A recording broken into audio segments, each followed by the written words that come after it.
মদ পান করলে নাপাক হবে কিনা? মদ পান করার সাথে নাপাক হওয়ার সম্পর্ক নেই।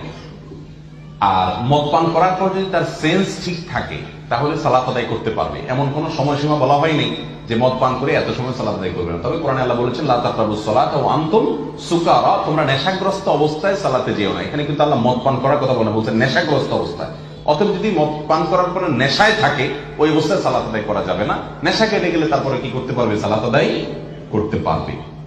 উত্তর হলো মদ পান করলে 40 দিনের সালাত কবুল হবে না। হ্যাঁ, এই হাদিসটি সহিহ। নবী সাল্লাল্লাহু আলাইহি সাল্লাম বলেছেন অত্যন্ত পরিষ্কার ভাষায়, ইবনে মাজাহ, আবু দাউদে বর্ণিত হয়েছে। নবী সাল্লাল্লাহু আলাইহি সাল্লাম বলেছেন যে কোন মানুষ যদি মদ পান করে তাহলে 40 দিন পর্যন্ত তার সালাত কবুল হয় না। এরপর যদি সে তওবা করে আল্লাহ সুবহানাহু ওয়া তাআলা তার তাওবাল্লাহু আলাইহি, আল্লাহ তাআলা তার তওবা কবুল করেন।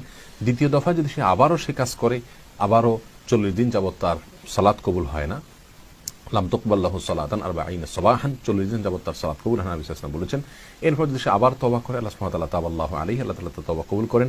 তৃতীয় দফা যদি আবার সে কাজ করে, আবার 40 দিন যাবত তার সালাত কবুল হয় না, এরপর আবার তওবা করলে তওবা কবুল হয়। চতুর্থ দফা যদি একই কাজ করে এবং আল্লাহর কাছে তওবা করে, নবী সাল্লাল্লাহু আলাইহি ওয়াসাল্লাম বলেছেন লাম তুকবাল লাহু তাওবাতুহু, তাহলে তার তওবা আল্লাহ সুবহানাহু ওয়া তাআলা কবুল করবেন না এবং জাহান্নামের অত্যন্ত নিকৃষ্ট এবং নোংরা পানীয় দিয়ে তাকে আপ্যায়ন করা হবে, বা সেই পানীয় তাকে শাস্তি হিসেবে পান করানো হবে। আল্লাহ তাআলা আমাদেরকে হেফাজত করুন।